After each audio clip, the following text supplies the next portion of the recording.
Hello and welcome to Strive Dialogues. Today we are going to discuss the impact of Gaza conflict on India.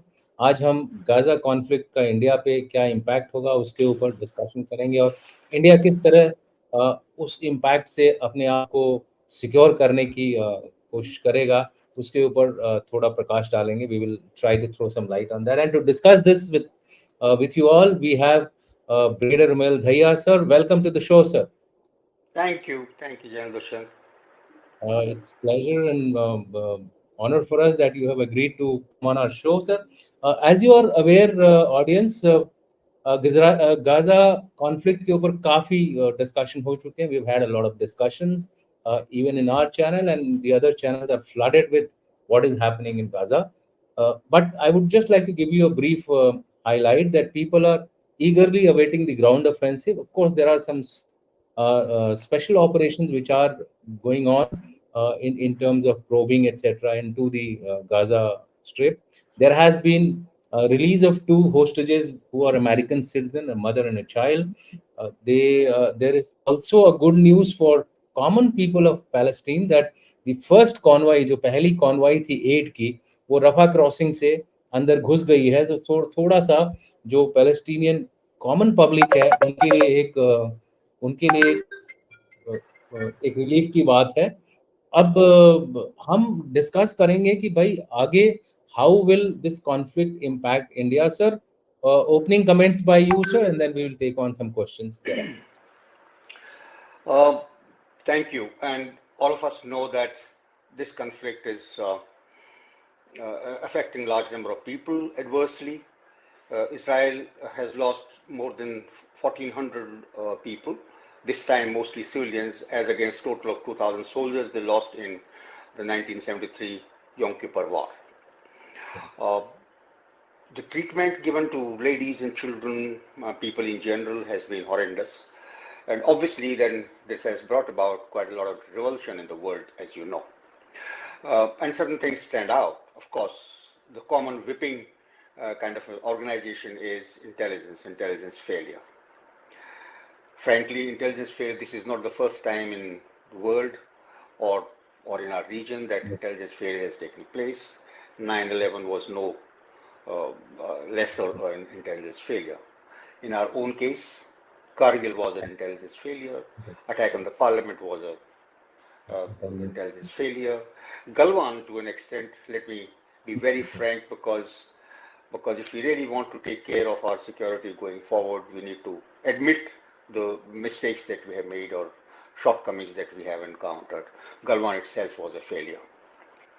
So therefore, it is not particular to governments, it's not particular to countries. Intelligence failures does take place. It's also true that for many failures, there are success stories which are hidden from the people, because the success stories are seldom told by anybody. Having said that, there are a couple of issues that affect everybody from this war.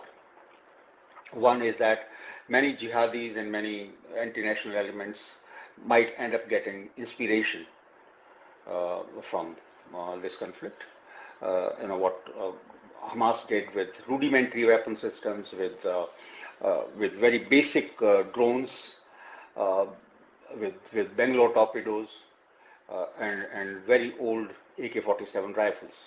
They managed to achieve something because of complacency, or because of lack of readiness on part of Israel. So many of them can draw lessons from this and might like to replicate this kind of a behavior.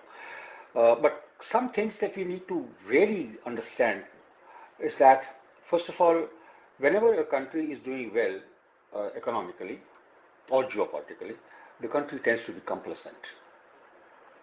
We've seen that complacence at the time of Kargil, for example. We took our eyes off the ball. Prime Minister went to Pakistan. We thought everything was going fine, and people probably started dreaming of everlasting peace.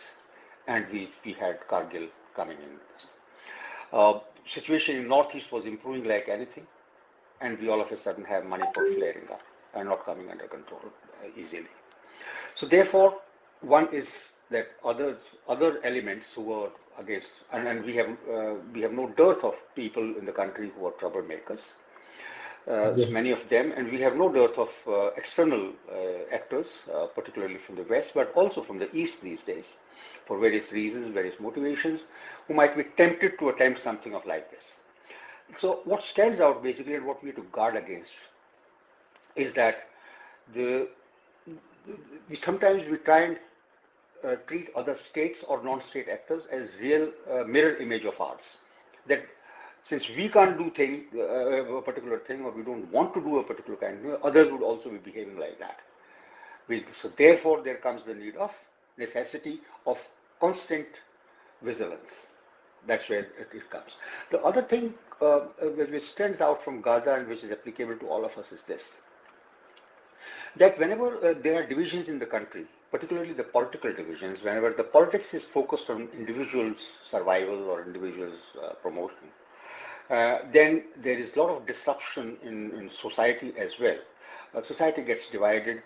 The political leadership and bureaucracy's efforts get diverted towards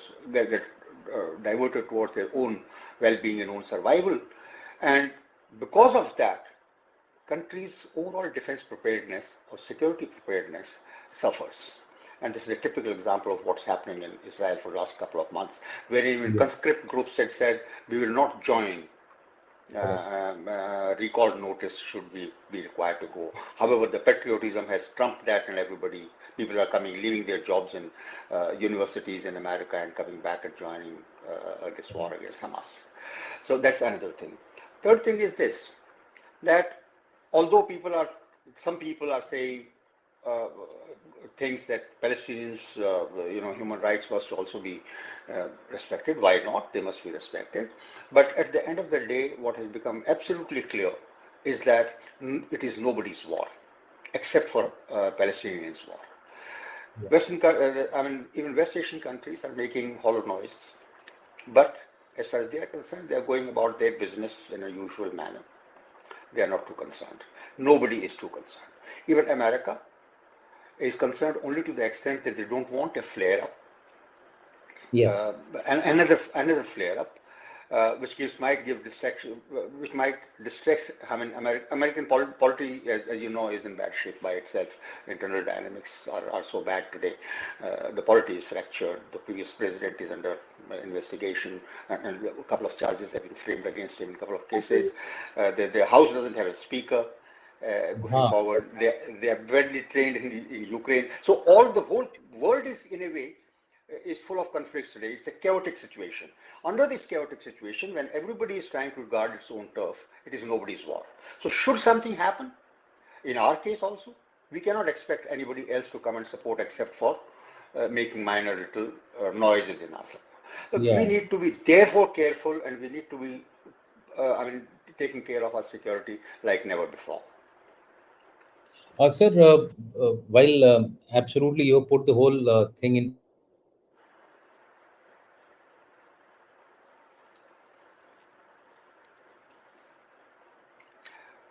Not being able to hear. My connection got a little horry. While you put the whole thing into you put the whole context into place, what I would like you to throw some light on is on the fact that since we are talking today about the preparedness of India of such an action happening on us, where are we today as far as our intelligence preparedness is concerned? And you're aware that the intelligence has a large number of gametes. So where are we as of today as far as our intelligence is concerned, especially in the light of the fact that Galwan was a very, very recent incident where we actually came out a cropper as far as this particular issue is concerned? Your views on it. Frankly, it's a mixed bag. Like I said before, there are a couple of successes which are never known to the people, that we may have prevented many incidents. That's not known. Correct. So what comes in the glaring focus are the failures. Now, certain things which were there in 1973 Yom Kippur War, and which is now happening in Israel, the same thing happened to us during the Bombay riots of 1993. Correct. the things were known to the people, the intelligence was coming. In case of Yom Kippur War, it was late President Gamal Abdel Nasser's son-in-law Marwan, who himself had offered information to Israelis, and Israelis Right. disregarded that information, They saying that disregarded it. it did not fit into their template of when Egypt will go to war. In our case, for example, when the Bombay blast took place on 12th of March 1993, it so happened that on 9th of March 1993, a gentleman called Gulnur Muhammad Sheikh, or हाँ जी. colloquially called Gullu, Mhm. was apprehended by the Mumbai police. And he said he had gone to Pakistan along with 18 more people, and that the blasts are being planned for Mumbai. So on 9th of March, he totally gave out this plan, except for the exact date. So originally, the blasts were planned for Shiv Jayanti in April, but since this guy was caught and the gang, the Dawood gang, came to know that this guy has been caught, they preponed it by a month and carried it out on 12th. So what I mean to say is something which is so obvious, like Yom Kippur War, when all the better indications were there, when Marwan himself had said that something is planned. King of Jordan had gone and privately briefed Golda Meir, saying that these two countries had asked me to join in and I have refused, but they are planning something.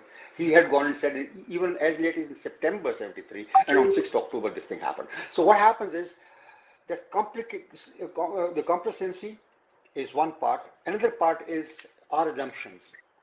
What we Yes, assume will that's happen, more. what we assume will not happen. And I think That is that we more. have not got out of that assumption part. Fatalism is another part. We say, oh, whatever has to happen will happen. That's another part. So that does not leave us much scope for continuing to, be always ready for adverse situations. For example, if we had learned our lessons properly from Kargil, we wouldn't have been found wanting here. If we have studied the battle campaigns, like 1968, the Soviets went into Czechoslovakia. When they really moved in, before that they carried out a couple of exercises. And they would carry out an exercise near Czechoslovakia, take their tanks back, and this happened and all that. And then all of a sudden one day they marched in. The Egyptians did the same in 1973. 22 times they carried out exercise along Suez Canal. Every time they would demobilize. On 23rd time they went in and crossed the canal. Actuals. This is what the Chinese did in Galwan. In 2014, when the Chinese premier in Biao was making the first external visit to any country, to India, and they came into Depsang. They came to Depsang and subsequently got to know that their 4 mechanized division had been training in Sadullah for about an year, and that they had come closer to the line of actual control and then gone back. So a couple of times they've been doing it. In Galwan they did exactly that. Couple of times for a couple of years actually, they had been coming forward, going back, coming forward, going back, and we thought it was a normal military training activity. So we took our eyes off the ball, and this is what happened. So therefore, I think if you really see how we have done in the crime and criminal tracking network system, etc., that we have made, which has become effective now. So data deterrence has come in to an extent that we have the data of criminals now. More and more of it is coming in now, and various agencies are feeding into common system, and they're making use of the data of criminals, etc. But however, having said all this, I think we are still working in silos. We are still unable to handle things. Otherwise, Manipur wouldn't have happened. Frankly, we should have known that the certain elements within the police itself will give away 4,000 weapons, issue them to against the Aadhaar card, etc. And we should have been able to take this thing. Now, therefore, the short answer to this would be that I think we are doing reasonably well, considering that the Maoist problem is coming under control. J&K is slightly, not slightly, is very much better than before. We are able to avoid, we have not had very many bomb blast or something for last so many years Yes. actually. So that is Yeah. very fine. But now this Hamas thing has taught us another thing. That is, if an hostile group or if an anti-national group decides to go underground as far as communications are concerned, and they can hide their motives, hide their proposed plan, then something big can happen any day. For example, I can just give you an example, not that I'm giving an idea to the people, that Mhm. that that that 100 autos, with stuff like vegetables, can move Yeah. from different directions and converge onto one place and all be Correct. blasted by one common signal. And on top of that, there might be cauliflowers kept, and underneath that, there might be a huge amount of explosive. That's right. So something That's like right. that. So as long as the communications, people, they can hide their communications, they don't come into notice very much, they don't make noise anywhere. I think that's another problem that this Hamas thing has brought glaringly clear, that people can learn from that. Two more aspects that I would like to add here, and I think India, maybe we are quite complacent about it. Is first is our mindset. When we start gathering intelligence, we have a mindset that okay, this is a low priority area, this is a no go area, so therefore I must put it on the back burner. And invariably, whenever that has happened, we have had something coming from there. You take Kargil. Kargil was always considered by us low priority area. One brigade is good enough, and look, we have a full-fledged division now deployed there. So that is one part of it. And the second part which I find is that because you are on the defensive, sir, we get routinized, and once you get routinized, you start ignoring these small signals, and you don't connect the dots. देखिए If we had एक चीज़ connect. और मैं बताऊंगा, एक चीज़ और बताऊंगा यहाँ पे मैं आपको, कि कई बार हम सोचते हैं कि पाकिस्तान तो खराब हालत में है, हमारे खिलाफ कुछ नहीं कर बिल्कुल सकता। वही, बिल्कुल भाई आतंक की जो जिहादी हैं वो अभी कंट्रोल में हैं, लेकिन एक चीज़ बहुत ध्यान रखने की है कि जिस आदमी को कुछ खोने का खतरा नहीं है ना ज़्यादा, वो ज़्यादा हाँ, खतरनाक साबित हो सकता है। हमारा क्या इस- कर लेंगे, हमारा और क्या बिगाड़ लेंगे, दुनिया इससे आ ज्यादा जाएगी क्या बिगाड़, बीच में रोके। इससे हाँ, ज्यादा क्या बिगाड़, इससे ज़्यादा क्या बिगाड़ेंगे। तो क्या हमें बिगाड़। बहुत सावधानी से हमेशा रहने की ज़रूरत होती है इसे। दूसरी बात जैसे मैंने कहा था कि हम अपनी सोच को दूसरों के ऊपर लाद के और उस हिसाब से अगर उनको देखेंगे, हम तो खुराफात नहीं करते किसी के यहाँ जाके, कि वो भी नहीं करेंगे, तो ये बात भी अभी सही मायनों में सोचें आप तो नहीं, कामयाब नहीं होती है ये बात। Constant vigilance is not only required for freedom, constant vigilance is also required for security. तो हमें सर, दूसरी बात, एक छोटी सी बात और कहूंगा अगले सवाल से पहले, कि हमें जो भी चीजें नजर आती हैं, जो चीज भी सुनने में आती हैं, कोई भी चीज ऐसी कोई डिस्टर्बिंग आती है, उस चीज को सिर्फ डेटाबेस में डालने से काम नहीं चलेगा, इंटरप्रिटेशन, उसके बाद के ऊपर अमल करना जरूरी है। जैसे बहुत सारी यूनिटें क्या करती हैं काउंटर इंटेलिजेंस ऑपरेशन में, कि जब उनके पास इंटेलिजेंस की खबर आती है तो वो उसको पहले ये जाती है सही है या गलत है, नहीं से आपको गलत लगती है तो कुछ मत करो उसके ऊपर। बहुत सारी यूनिटें क्या करती हैं कि 10 खबरों में से एक खबर सही होगी, लेकिन मुझे कार्रवाई 10 के 10 पे करनी है। आमतौर पर यह देखा गया है कि वैसी यूनिटों में, वैसी फॉर्मेशन के अंदर आतंकी कामयाब नहीं हो पाते, क्योंकि वहां पे उनको वो भी ये देख रहे हैं रोजाना, उनके पास they have the surprise with them, they have the patience with them, so they are also watching as to how you are behaving, how you are reacting. तो इसलिए जरूरी है हमें कि हमें हमेशा जो है ज्यादा मेहनत करनी पड़े।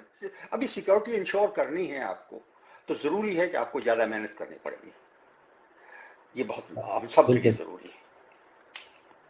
सर, नेक्स्ट क्वेश्चन जो मेरा ये है कि क्योंकि ये इसको एक रिलीजियस वॉर का भी एक वो नैरेटिव बनाने की कोशिश करी है एट द रीजनल और ग्लोबल लेवल पर भी लोगों ने, उसका कुछ असर इंडिया में भी पड़ सकता है। तो आपके एज पर you, where do you think could be the flashpoints which could occur as far as India is concerned? Kashmir is obvious, of course, that by and large people would know, but there are, I think, other aspects also where this kind of a break in our social fabric may take place, and that is more dangerous than external threats.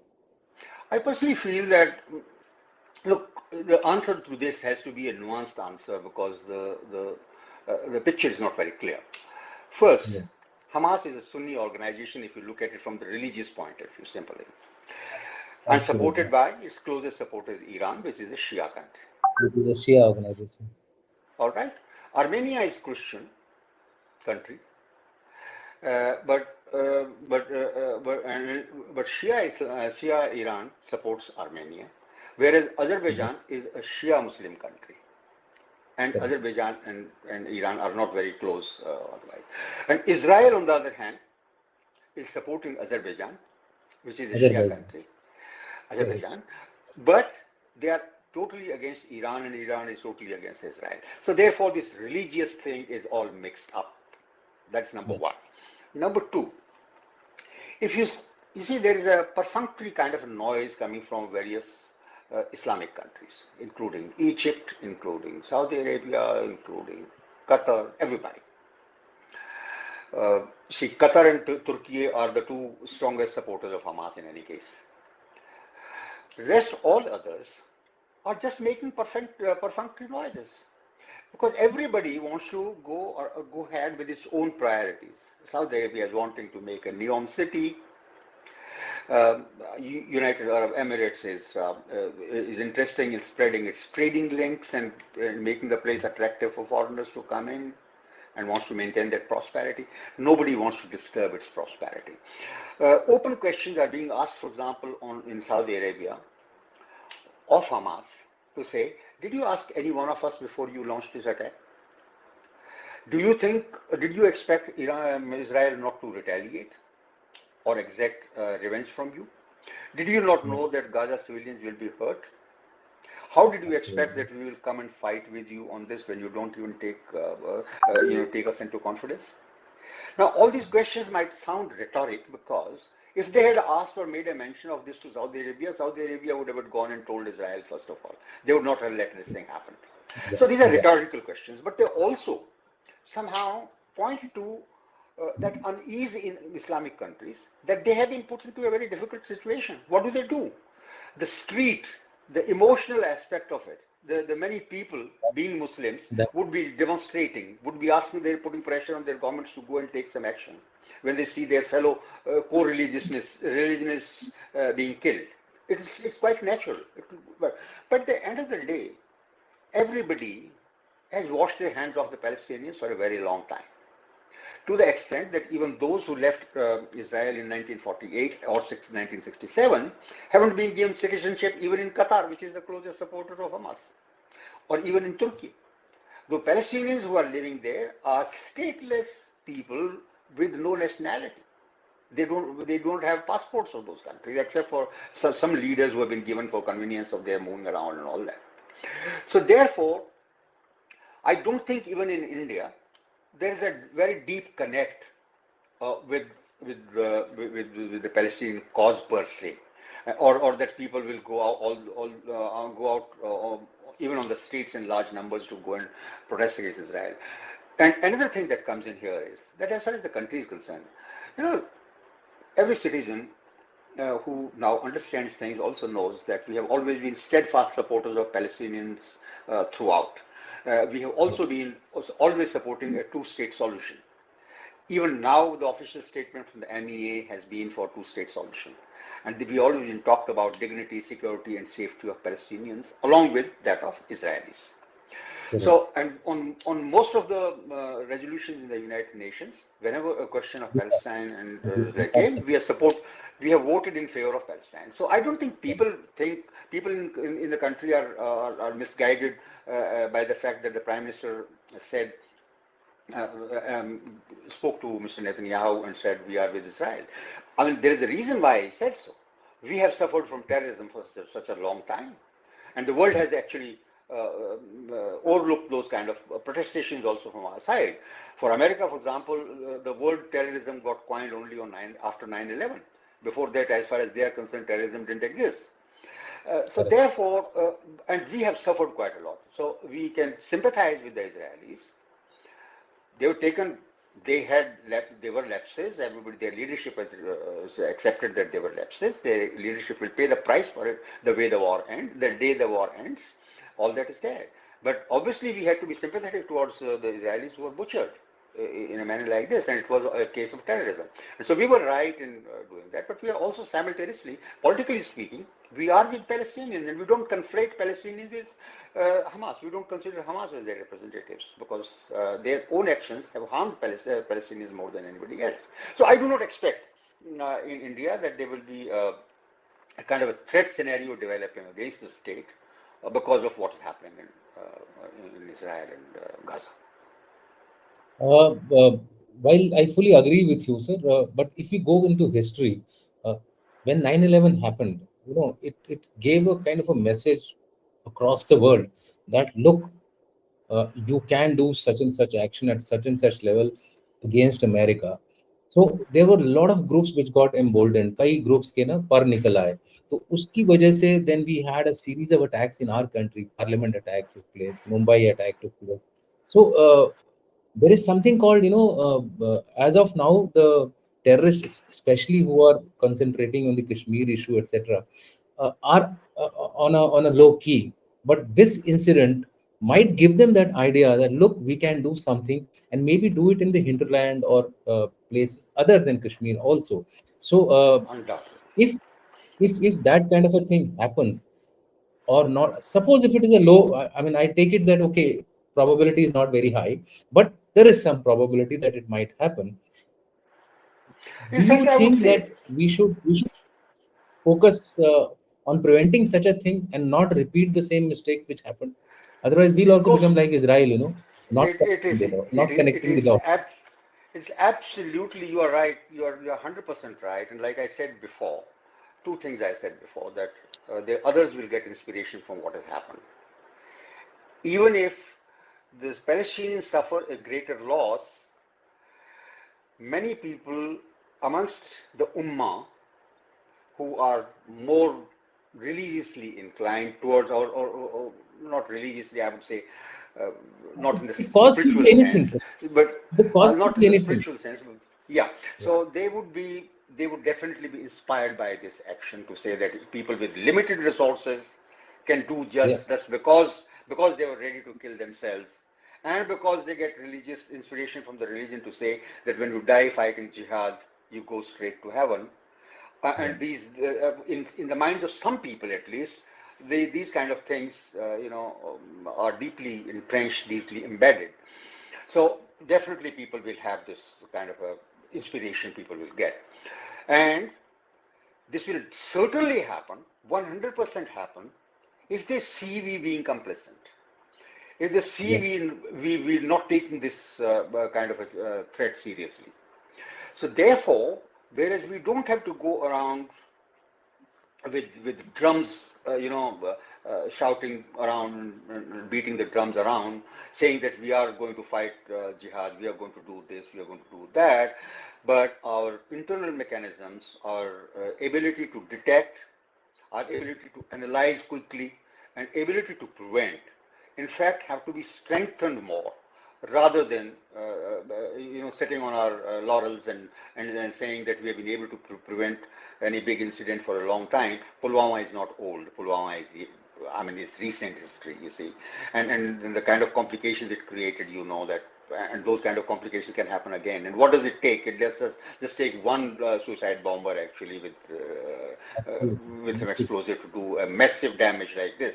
And if you see this, Correct. to see our cities teeming with millions, with large number of places you and I know where Yes. be it Hazratganj or Sarojini Market or anywhere, where Anyway, one such blast can kill hundreds and thousands.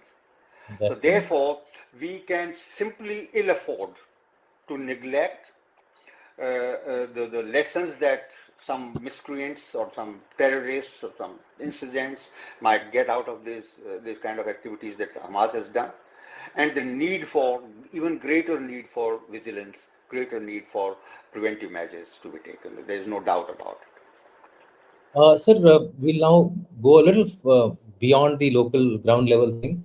Uh, any incident which occurs globally, whether it was the Russia-Ukraine war or now Gaza conflict or something happening in Taiwan also, has an impact on geopolitics. Do you think with Gaza incident now playing out the way it is playing out, because you are now seeing also the ground offensive being delayed by the external players like America, UK, they all want it to be delayed for reasons, of course.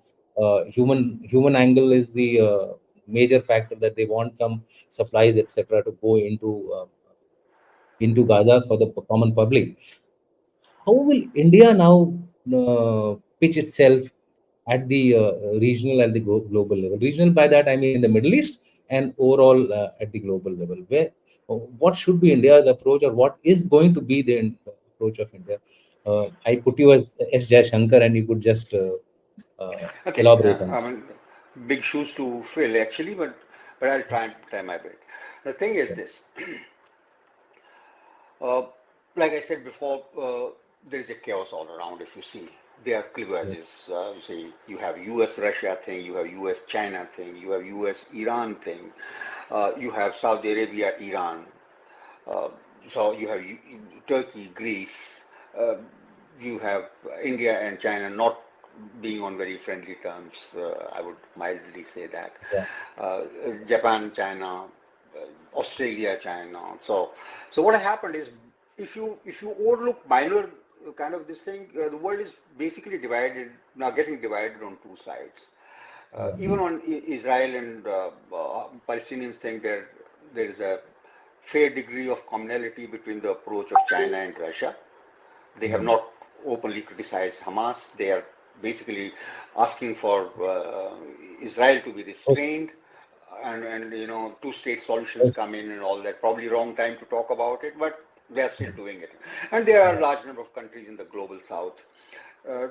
To a great extent, this also flows from their previous positions, but also because quite a large number of countries in the global south are disenchanted with the Western world. A feeling that has set in is this, that the West has, whatever it has done, whatever norms it has claims to have set, is only meant to advance their own interests and benefit themselves rather than the global south. So that's how you see France being asked to, to take its military out of Mali and other countries, Burkina Faso, etc. So they are losing their bearings there.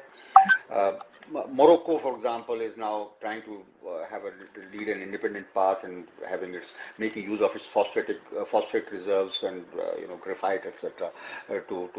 To start on electric vehicle batteries and other plants and all that, rather than depending upon Europe. Europe itself is in bad shape presently because of economy. They have lots of money, lots of riches of the past, taken away from other continents, of course, but now their economies are stalling, and there are tremendous amount of social disturbances within those countries because of migration, etc., that took place. And it all, again, because they made a narrative that they should be a liberal country, they should permit refugees coming in, they should permit. Now, all that is coming, chickens are coming home to roost for most of the Yes. countries. And now we have the statements coming from Germany and UK and everywhere else that migration is bad and they are not going to permit any more migration. So they're very strong. And parties that are supporting no migration are actually gaining public support over there. So there is all countries today are facing, if they used to say that if a young man is not a communist, then he's not young. You mean to say that youths generally tend to be progressive. Progressive. And so generally the progressive lot anywhere in any country would just be saying that, look, so what, Hamas has done it. I mean, they won't condone Hamas, but they would say, why should the Palestinians pay the price for it? And therefore, there should be ceasefire, there should be this, there should be that. But everybody understands that in such an atmosphere that it is, Israelis have their anger, their prestige has been, gone to dust. Badly hurt. Badly hurt. Their tough image, which everybody wanted to, people in every country wanted to emulate. I mean, those people have started questioning whether Israeli policies have been right or not right. And they've now also started questioning whether what Israel is going to do now out of anger will that provide long-term security for Israel, or will it spoil the security situation for them going forward? Because there will be a large number of people who will be committed to take revenge against the young children now who will grow up after some time and who will have these memories. So it is that. Now, under these circumstances, even America, that has come with two terror strike groups, I think has come there not to support Israel in its war, but basically to restrain Israel, basically to make sure that the situation doesn't flare up, which brings in other players as well, because then the chaos will be uncontrollable. There is chaos. Certain amount of chaos helps the strong countries because that gives them the rationale to be in a particular region. I mean, for example, certain amount of tension between Saudi Arabia, GCC and Iran was always helpful to America. They could sell their weapons. They could place their bases there in that region and retain relevance in that region. So certain amount of tension is always welcome as far as strong countries are concerned, wherein they don't have to pay for that in their own blood and money. However, nobody wants situation to go beyond a particular limit, deteriorate beyond a particular limit, because after all, then they will be called upon to resolve it, and it will become that much more difficult for them to resolve it. What happens if Hezbollah starts from the north? Israel, in a way, seems to be inciting and provoking Hezbollah to attack. Come and attack me, because they know it fully well that America is not going to abandon them. America will get directly involved in the war. And if America deploys its military power against any of these countries, that will solve the problem for Israel very much. See, large number of Israelis now have been mobilized. Obviously, the industry will suffer because the same people who used to work in industry are now mobilized and joined, So what will happen? Who will pay the bill for this? Not Israel. America has always asked for about $20 billion from its Congress to be sent as aid to Israel. So Israel's total war expenditure, 40 billion to Israel and 60 billion to Ukraine. 60 billion to Ukraine, 20 billion to Israel. No, 20 billion to Israel, I think, and 10 billion for international, for humanitarian assistance and all that kind of. That's how it makes $100 billion. So 20 billion, but 20 billion also for Israel is quite a lot. Actually, it's not a small amount. So Israel's expenditure on this war would, in any case, be met by. So Israel doesn't mind, but it doesn't suit America at all. It doesn't suit anybody. Now, as far as we are concerned, it is this. I don't look at it as an opportunity to enhance our power or to become more relevant. It should never be such, because after all, human suffering should not be taken advantage of for enhancing one's power. But I think we are in a unique position here. First of all, unlike most of the global south, we went ahead and we were probably among the first ones to condemn this attack, and we said, we understand Israel's security is important and we are with Israel in this time. So that is one position that we took. This position aligns our position more with the West.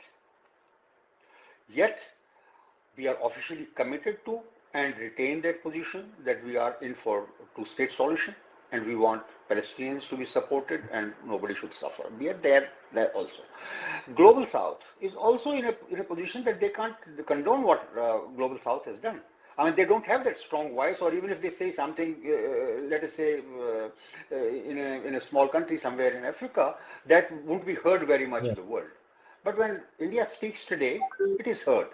So most of the Global South would actually agree with India's position to condemn terrorism, to in a way go in for proportionate sort of a response rather than destructive response. And yet sympathize with anybody who has suffered the consequences of this conflict. So most of the Global South would really be with us. Most of the people, when these kind of things happen, also try and look for countries that have a balanced position, who would be heard by both sides, who would be able to convey messages without fear and favor. Even in this case, for example, if the conflict has to be moderated, it has to be tempered down. India is in a position today to talk to all the countries in the Gulf, to talk to Iran, to talk to Israel, also talk to Palestinian Authority, although Palestinian Authority doesn't have much of a say in this. They are more or less toothless actually, because the militant aspect is in Gaza, and that is under Hamas, and West Bank is actually dissected by settlements and things of this nature.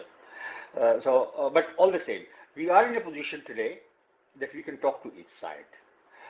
Otherwise, frankly speaking, if we take strictly let's say, nationalistic point of view, this is not our war. Ukraine was not our war. Even this is not our war. So we shouldn't be getting, we shouldn't be totally spending our diplomatic energy on doing this, because there are players other than India who have greater stake in this whole process, who have greater resources, who are there. And Israel, in any case, will be listening to its own counsel in exacting the revenge, rather than listening to the voice of moderation. So we should keep our ammunition dry. We have the goodwill. The moment the opportunity arises, I'm sure our government is fully aware of the situation that is developing, and they will be able to come forward and help in resolving the issue to the extent possible. Sir, thank you very much, sir. In fact, we are almost 40 minutes down, and I thought we should take some questions as well. Before that, I would like to request the audience who's with us now and who may join us after the video is released to the environment. Please do like, support, Strive. We are trying to give you a very balanced perspective of various issues without the clutter, and make sense of what is happening globally as well as regionally, and as well as aspects in India. We are likely to do the next show with General Rajiv Narayanan on the BRI forum meet, which has which is actually ongoing, in which there have been some interesting developments. So that will be our next discussion. With that said, we'll move on to the questions of the audience. First, first question for the audience is from, yeah, it's from one of our uh, very regular listeners. Western adversaries having so many DADs on this war, which DAD will be preferred by them, two by two? Uh, I I have not been able to actually make out what is DAD. DAD If is Kumar, dad. oh, okay, dad, he's talking about dad. Okay, having so many dads on the war, which dad will be preferred by them? I think what he means to say is what position Pakistan will be able to, Pakistan would like to take. You see, Pakistan has already shown that official statements that they have made are very clear that they have their sympathies with the Palestinians. But more than that, I think in their particular case, this flows So out. before you answer, he has asked the first question. That's how we missed the dad's part. How will Turkey behave in this Israel war? One, that is the first question, and then he asks which dad will he prefer. That is the second thing. So you could combine both of them and then answer. Okay. Sir, he knows probably that you were the DA in Turkey, so that is why he's asking this Possibly. question. You see, Turkey has made it very clear that even in 2010, when the Blue Marmara incident, wherein a ship with Turks on it tried to force land into Gaza, and 9 Turks were killed in the territory fire by the Israelis, and the relationship broke off between Turkey and Israel, which was probably, Turkey was one of those strongest supporters of Israel right from establishment of the state of Israel. And then after that, after the 2010 incident, the relationship totally went kaput. For a couple of years, they were very much against each other, and they were playing games against each other. And then what happened was that Azerbaijan came in, and Iran's hostility towards Iran was stronger in the Turks' mind. So they somehow still had business going with the Turks. Then from the position of making no enemies in the neighborhood, Turkey ended up having enemies all around it. When that state arose, at that particular time, even a large number of Hamas people were based in Istanbul, and they were issuing statements from there. All their media campaign was from Istanbul, etc. But when situation started going bad for Erdogan, economic situation turned ugly. Then Erdogan tried to mend fences not only with Israel but also with Saudi Arabia and Egypt. At that time, one of the conditions that Israel had laid down in front of Turkey was to stop Hamas activities from Israel. In fact, from Istanbul. They in fact asked Turkey to hand over those Hamas elements to them. That was, of course, they also knew that that will not happen, but they would have been happy to see that these activities stop. To an extent, Turkey controlled those activities of Hamas from there.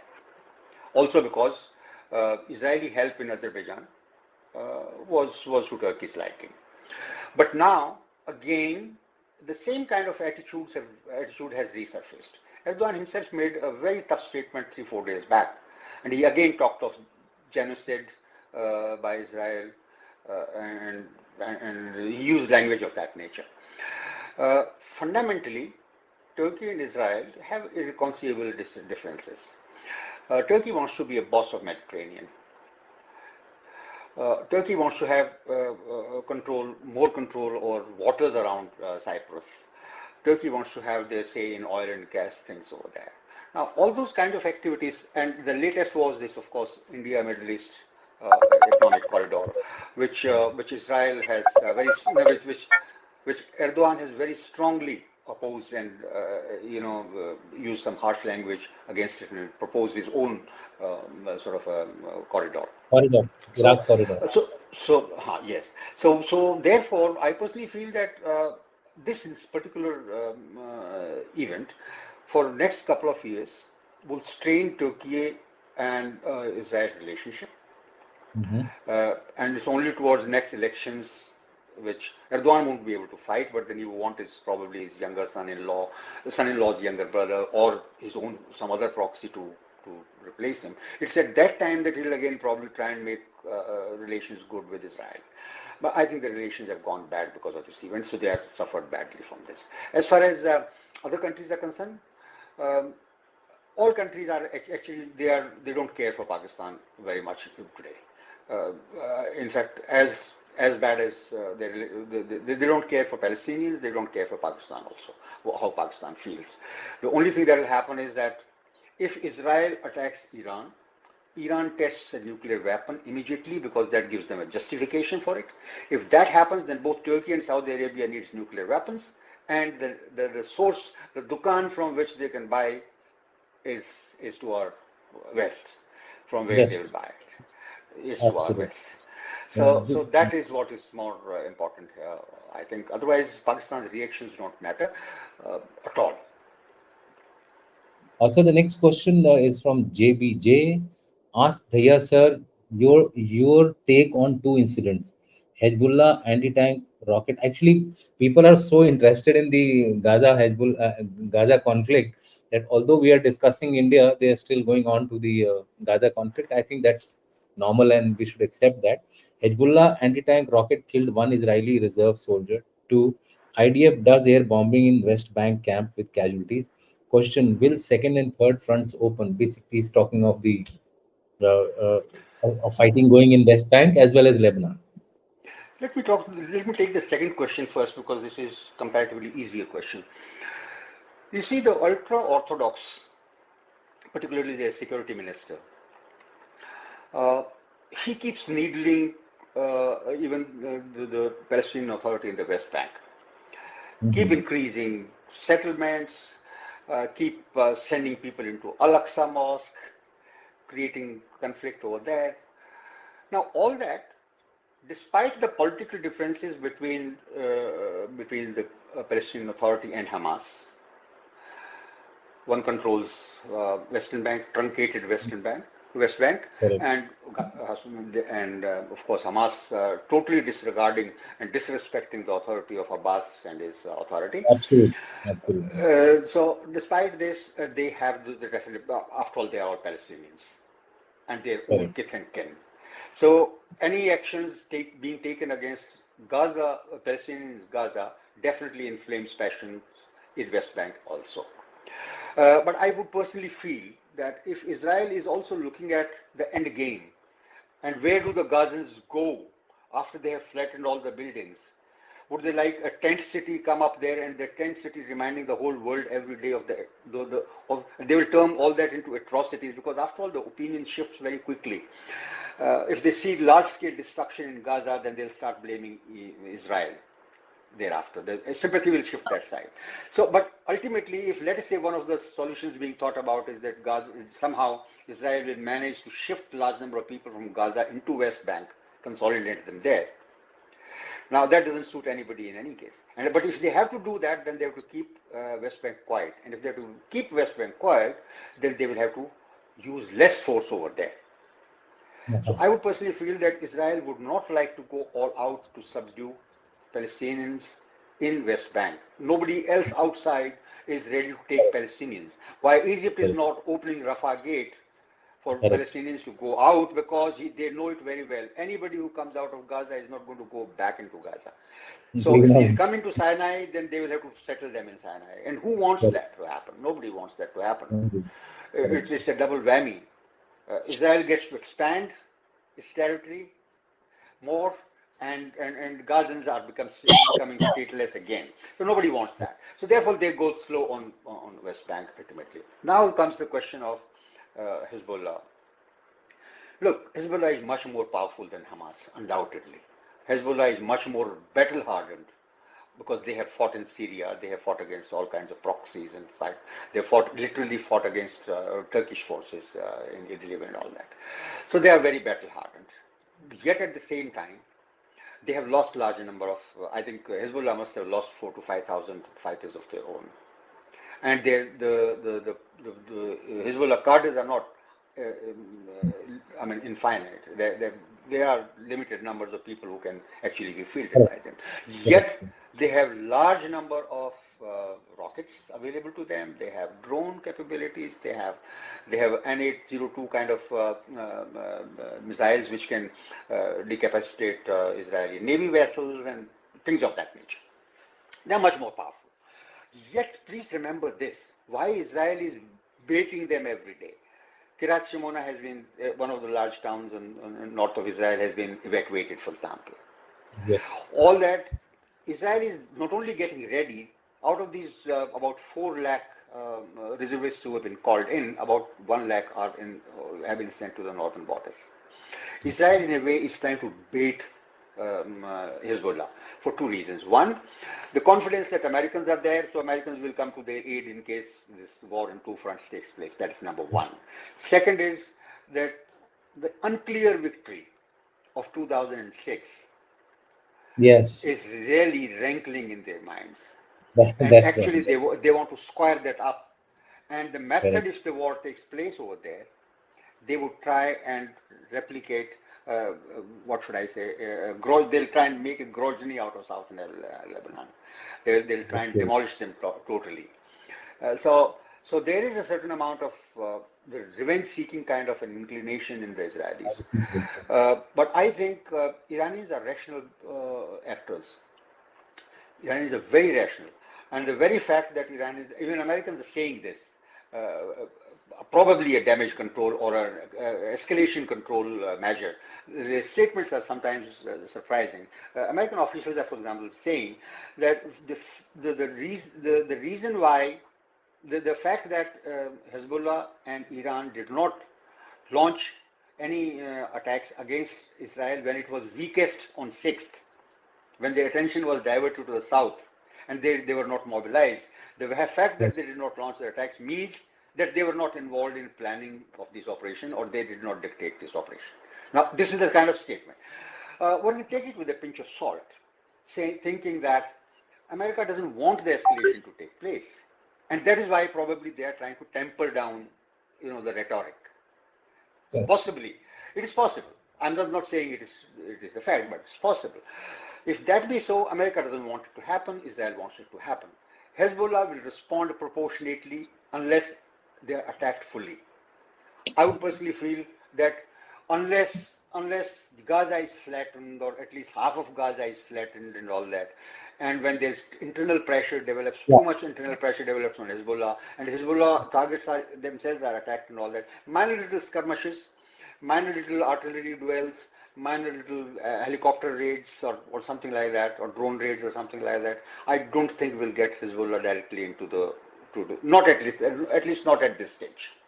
And I think, sir, even Israel would at this stage not like to have a two-front confrontation. It would first focus on getting Hamas out of the way, and then possibly something develops, like you said, from Hezbollah side. They may take, although that 2006 so-called stalemate, or you can call it as a loss, because at that time the Prime Minister of Israel had given a statement. Most of the buildings destroyed, most of South Lebanon razed to ground. Yet there was no victory for us because It wasn't enough. They lost a couple of hundred soldiers. I would personally feel that one would not really think that Israel doesn't want the other front, the second front. Israel Mhm. probably is seeking their second front. And the reason I gave you, because it Yeah, gets you others told me involved. because Gets others involved. Mhm. And Israel also gets a sympathy, greater amount degree of sympathy, to say that it's being attacked from both sides, so therefore, it needs support. Okay, So what happens? What is going on in people's minds actually is something is difficult to comprehend. that's Sometimes, an interesting take. That's an uh, interesting take you're giving, because a few days back there was a statement which came out of Israel that we would not like to attack Lebanon or go towards Syria. But this is a argument turned on its head. You're saying that, of course, if the external players start coming in, then there is a justification for the Americans. There is a justification, but on the same hand, there is a justification for the Russians also to get inside, because Russians have also Rush, got their Black Sea covering this particular area through those missiles, etc. Russians probably don't have the capacity at the moment. They don't have the capacity to spare to be involved in this place. China would definitely not like to get involved because they would always preserve their strength rather than expanding it at left, right, and center. But Americans will be forced to, and they don't want to. So that's the thing. Because if the things go beyond a particular limit, because the narrative that I'm getting from Israeli side, by reading into various things, is to say this is a regional war, this is a regional war, this is a regional war. It seems they're keen to convert it into a regional war. Sir, next question from it's kind of a comment. Int failure is on account of wrong assumptions alone, or lack of capability to do the correct analysis, and lack of capacity to look for corroborations. This is a comment from Jan Chaturvedi. I think I You, agree with him. yes, actually, it's a mix of everything. It's a I mix agree. of everything. Assumptions, mindsets, your capability or capacities to get information at the right time, take decision, and then act upon it. So, there's a And question from many a time actually it is totally ignoring what is obvious. That's right, sir. I mean, you're in a mindset. Okay, यार नहीं यार ये गलत है. I don't think this is Exactly. putting Exactly. my And, and, worldview. and, and, and then some things like, I mean, 9/11 happened, for example. The information about some people, not very friendly kind of people being trained on the flying courses and all that was known. Some Correct. money being transferred from place A to place B was known. All those things were there in files. Not these things not reaching particular people, and they're not prioritizing it to analyze it and give it is another issue. So sometimes things are in the open sight and you miss them. Sir, next question for Brigadier Shivender Singh. Israel left Gaza Strip in 2005. Biden also says taking over Gaza Strip would be a mistake. On conclusion of this war, is there an opportunity to shift and settle Palestinians in Gaza to West Bank? Okay. Now, first of all, let me just give you a little additional input on this. Is that before they left in 2005, after an occupation of about 9-10 years, they had 8,000 settlers over there. Mhm. Okay. Now these 8,000 settlers required 24,000 Israeli troops to guard them. Okay, and Israel was spending about $1.5 billion at that time in 2005 on maintaining the Palestinian population itself. This does not include the security costs that they were running that time. So they have saved lots of money from for the last 18-19 years actually, because the cost would have risen and all that. So they would have probably saved about $50 billion, and that added to Israel's prosperity. It also, since it released 24,000 troops from there, those 24,000, the way their forge works, were available as ready technical hands to develop their industry and all that. So if you take the complete benefit, they would have probably been benefited by hundreds of billions of dollars. So going back to Gaza is not a great idea for anybody to do, except driven seekers, except those who want to show their bravado. Going back to Gaza is not a great idea. It's for very same reason that they left South Lebanon also in year 2000. So, Sir, yeah, please. Since we are running out of time, I wanted to request the audience that I am not going to take all their questions. I'll just take one question each, and I think that 2 or 3 questions we will take, sir. And okay. you can finish this. The second part of the question is the possibility of moving Gazans to West Bank. A couple of things have to happen for that. One is that the people should be able to, the Gazans themselves should be able to decide whether they prefer dying in Gaza or going to West Bank. Secondly, somebody should be able to provide them, the exit route. Egypt should be ready to facilitate their movement from Gaza to West Bank. Thirdly, the West Bank people should be able to accept those the additional manpower over there. Fourthly, what happens to the settlements over there, and under the existing circumstances, where is the land where these guys will come? What will they live on, and all this? And would all Palestinians in one place, for which the settlements etc. may have to be removed, would there be a greater threat to Israel's security rate, or they will be lesser? Or divided. So I don't think that is a very viable solution, and I don't think it's likely to come about. Okay. So the next question is from Manmeet Singh. Rumel, please, candid opinion on bogey or realities of Islamic bomb from Pakistan. Although it's not related, but we'll just quickly finish it up in 2-3 minutes. I think Manmeet is a good friend, and that is why he's focused on security in any case. Correct, and is right. You see, Pakistan has always tried to sell its bomb or its nuclear capability as an Islamic capability, but that was with 2-3 motives that they had. One motive was that they wanted to show themselves as the strongest country or most important country of the Ummah, of the Islamic world, which of course their economic conditions, their political system, their excessive control of the army, non-functional kind of a state structure, did not let that kind of a sort of position for them to be acquired. They couldn't do that. The second thing, of course, is they wanted money for this bomb. If you recall, the only foreign national who has ever gone to their nuclear sites, Kahuta, etc., was Prince Abdullah, later King Abdullah. That was in year 2000 or 2001 or something like that. That's the time he had gone there. And the Saudis had given them lots of money for this. The Libyan leader, Muammar Gaddafi, had given them a certain amount of money. Of course, when they sold their blueprints to Iran, they got some money from Iran. And now, like I said before... And I believe North Korea also. I believe they shared it with North Korea also.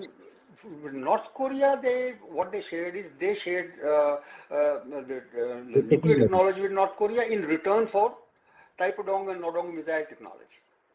So the blueprints, actually, if you remember, as it is said, it was Benazir Bhutto's plane that carried those blueprints. He was on a visit to North Korea and carried. So now the thing that I was trying to say is this, that if Iran goes nuclear, Turkey will definitely go nuclear, and Saudi Arabia will 100% go nuclear. So if they go nuclear, then where does this bomb come from? And this bomb will automatically become an Islamic bomb. Iran bomb will be Correct. the Islamic bomb coming from Pakistan. Turkey bomb, Saudi Arabia, all these will be Islamic bombs. Uh, Thanks a lot, JBJ, for contributing rupees 100. This is our first super chat sticker, and even for RP, 440 rupees. Thank you very much. Keep supporting us. Last two questions, sir, quick, and then we are ending the discussion. Sir, India lends billions of dollars as humanitarian aids and infrastructure projects in Palestine and Gaza.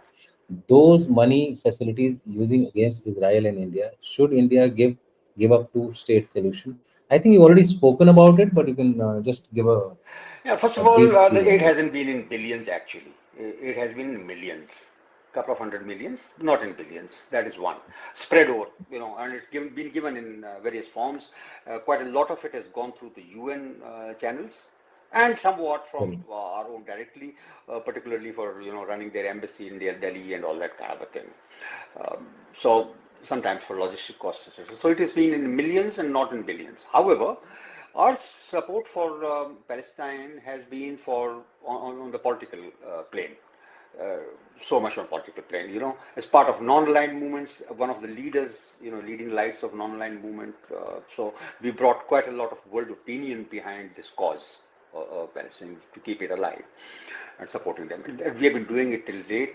Of course, simultaneously now we also have to be circumspect about going all out because we have a relationship and trusted relationship with Israel now, which has helped us in many occasions. Even in critical moments, they've helped us. So we can't let go of that. So two-state solution is still a solution because I personally feel that this There's two-state no other solution is option. not good. It is not good for Palestine alone. It's good for Israel. And this It's is good for Israel's correct. security. It is good for Correct, sir. Israel's security that we have a two-state solution because once the two-state solution is arrived at, so then people's aspirations have been met to an extent, and They then get some we can entity. support Palestinians thereafter. So I Yeah, think yeah. our And policy they is not get some wrong. entity. They get some Yeah, entity also. I mean, there is exactly, some kind of a absolutely, balance which will be created, sir. Thank you, Colonel R. absolutely. Thank you, Colonel RP. Thank you, Colonel RP, for your support. I have already said. Last question, sir, and we are ending after this. Yeah. Ask government of West Bengal has left lakhs of illegal migrants into the country, and local nefarious elements are supporting them by providing fake documents. Central government has been largely silent. Solution. It's a political question, sir, but you can give your comments if you want. Look, there is no doubt that there is a large number of illegal um, entries have taken place in the country. Assam has suffered quite a lot. They have been illegal migrants in Tripura, but West Bengal, of course, has have much larger number of this people coming in. But those people have now spread right up to Kerala. Large number of people are shifting every day to Kerala from Assam, for example. They Mhm. are there in all parts of the country. And let's face facts again, it's both a result of pull and push factor. Many of us just don't mind employing those people at our own homes or, uh, as domestic helps and drivers and things of Absolutely, this nature. absolutely, And so therefore absolutely. we feel uncomfortable if those guys are thrown out. That's one. Another is the political reality. Uh, we were asking a Bangladeshi officer, badgering him every day on this, and one day he got totally flustered, and he said, "Look, it takes 4,500 rupees for somebody to become an Indian citizen. Why do you blame us? Why don't you take care of your systems?" I mean, our border guarding forces were letting people come in by paying 1,000 rupees per head, and it's a Absolutely. matter of record. I don't if I don't say this, I would be dishonest and intellectually dishonest in not admitting the fact. It has been happening, and then a couple of hundred rupees for making your ration card. And then these days probably 1,000 rupees more to make your Aadhaar card, and you are on the voters list and That's you are a citizen of the country. So if now that's that time it was 4,500, this time now it may be 10,000, 15,000 rupees for somebody to become citizen of the country. So how do you blame anybody else for that matter? Yes, of course, center has not been quiet. Large number of times the issue has been raised in the parliament. The home minister of the country has said things. They have tried to identify people and send them. Bangladesh refuses to take, and sometimes take them back. They said we are not our citizens. And so then what happens is the other issue comes in is that do you want to spoil your relations with Bangladesh to the extent that you don't have friends, and even your smaller neighbors in the South Asia also start now ganging up against you and going and seeking solace somewhere else. So it's a complicated matter, but there is no doubt that there are a large number of people who are coming, mostly from Bangladesh. So that's how it is. We don't want to have another Maldives now, because you see what is happening in Maldives. Exactly. The entire orientation has become different. Thank you very much, sir. It was a lovely discussion. I think we covered a lot of ground, both external as well as internal. Some of the questions I deliberately avoided it because of the lack of time. Thank you very much, and thank you, audience. Please like, subscribe to our channel. With that, Jai Hind, Jai Bharat, sir. Yeah. Jai. Jai.